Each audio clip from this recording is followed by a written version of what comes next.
నమ్మ చేయించిన తర్వాత దేశవ్యాప్తంగా జరుగుతున్న చర్చ ఏంటంటే నెక్స్ట్ ఎవరు అని. సో ఢిల్లీలో నెక్స్ట్ ఎవరు అని ఒకటి చర్చించుకుంటూ ఉంటే తెలంగాణలో నెక్స్ట్ ఎవరు అని అనుకుంటూ ఉన్నారు. కరెక్ట్ జనాలు కాదు. సో ధర్మేంద్ర ప్రధాన్ రాజీనామాపై బీఆర్ఎస్ ఇప్పుడు కొత్త డిమాండ్స్ తెరపైకి తెస్తోంది. ఇందాక ఇటు రోహిత్ చెప్పినట్టు కేంద్ర మంత్రి బండి సంజయ్ తో రాజీనామా చేయించాలని బీఆర్ఎస్ డిమాండ్ చేస్తోంది. దీనిపై ప్రధాని మోదీకి బహిరంగ లేఖ రాసింది గులాబీ పార్టీ. కేంద్ర మంత్రివర్గంలో అందరికీ ఒక్కటే న్యాయం ఉండాలని బీఆర్ఎస్ కోరుతోంది. నీటి వివాదంలో ధర్మేంద్ర ప్రధాన్ రాజీనామా చేసినట్టే లైంగిక వేధింపుల కేసులో బండి సంజయ్ కొడుకు సుమారు 50 రోజులు జైల్లో ఉండి ప్రస్తుతం బెయిల్పై ఉన్నాడని తెలిపింది బీఆర్ఎస్.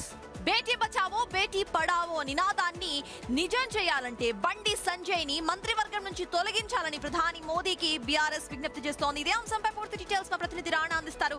రాణా చెప్పండి, ఇక్కడ ఇష్యూ చూసుకుంటే కంప్లీట్లీ డిఫరెంట్ ఇష్యూ. కొడుకు తప్పు చేస్తే తండ్రి రాజీనామా చేయాలంటూ బీఆర్ఎస్ కోర్టాన్ని ఎలా చూడాలి? Good morning Sartaj and Rohit. ఎందుకంటే కేంద్ర మంత్రి బండి సంజయ్ సంబంధించిన విషయంలో నిన్న ఆయన ఒక ట్వీట్ చేశారు. ఎందుకంటే ఆయన రాజీనామా చేసిన తర్వాత దేశం ఫస్ట్, తర్వాత మనం నెక్స్ట్ అన్నట్లో ఆయన చేశారు. దానికి కౌంటర్గా వాళ్ళు సోషల్ మీడియాలో బేర సంబంధించిన నాయకులు కామెంట్ చేస్తున్నారు. కాకపోతే ఆర్ఎస్ ప్రవీణ్ ఇంకో ముందు అడిగేసి ఒక లెటర్ కూడా రాశారు. ఎందుకంటే ఖచ్చితంగా కూడా ఆయన కుమారుడు పోక్సో కేసులో ఉన్నాడు కాబట్టి ఆ కేసులో A1గా ఉన్నాడు, A2గా కూడా బండి సంజయ్ కూడా పెట్టాలి. సో అప్పుడే ప్రజలకి ఒక నమ్మకం వస్తుంది, మీ పైన కూడా ఒక నమ్మకం వస్తుందంటూ కూడా ఆయన డిమాండ్ చేశారు. కాకపోతే ఇది రాజకీయంగా కూడా అనేక రకాలైనటువంటి చర్చలకు దారితీస్తుంది. ఆల్మోస్ట్ మనం చూస్తే 3 నెలల నుంచి కూడా ఇదే అంశం అనేక రకాలుగా కూడా మాట్లాడుతూనే ఉన్నారు. కానీ తాజాగా నిన్న ఎప్పుడైతే ధర్మేంద్ర ప్రధాన్ రాజీనామా చేసిన తర్వాత ఇప్పుడు బండి సంజయ్ కూడా రాజీనామా చేయాలంటూ కూడా నిన్న అక్కడ జంతర్ మంతర్ దగ్గర ఒక మహిళ ఒక ప్లకార్డ్ పెట్టుకుని తెలుగులోనే ఆమె మాట్లాడారు. ఇలాంటి నినాదం కేవలం బీఆర్ఎస్ నుంచేనా, ఇటు కాంగ్రెస్ నుంచి కూడా వస్తుందా? ఈ నేపథ్యంలో అసలు బీజేపీ రియాక్షన్స్ ఏంటి? ఎగ్జాక్ట్లీ రోహిత్. ఎందుకంటే బీఆర్ఎస్ ఎక్కువగా బండి సంజయ్ని అటాక్ చేస్తుంది. ఎందుకంటే నిన్న మధ్యాహ్నం నుంచి స్టార్ట్ అయింది, ఇప్పటి వరకు స్టిల్ కంటిన్యూ ఉంది.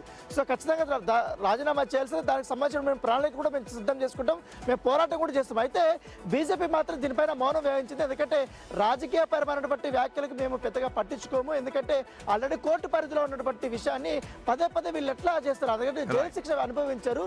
సో దాంతోపాటు స్వతహాగా తన కొడుకుని కూడా పోలీసులకి అప్పచెప్పడానికి చెప్పినా కూడా మళ్ళీ రాద్ధాంతం చేస్తున్నారనేది కూడా వీళ్ళు బీజేపీ వాళ్ళు అంటున్నారు. Rohit, yes, thank you Rana. మొత్తానికి పొలిటిసైజ్ చేస్తున్నారు ఈ ఇష్యూ నేను చాలా క్లియర్ గా అర్థమవుతుంది.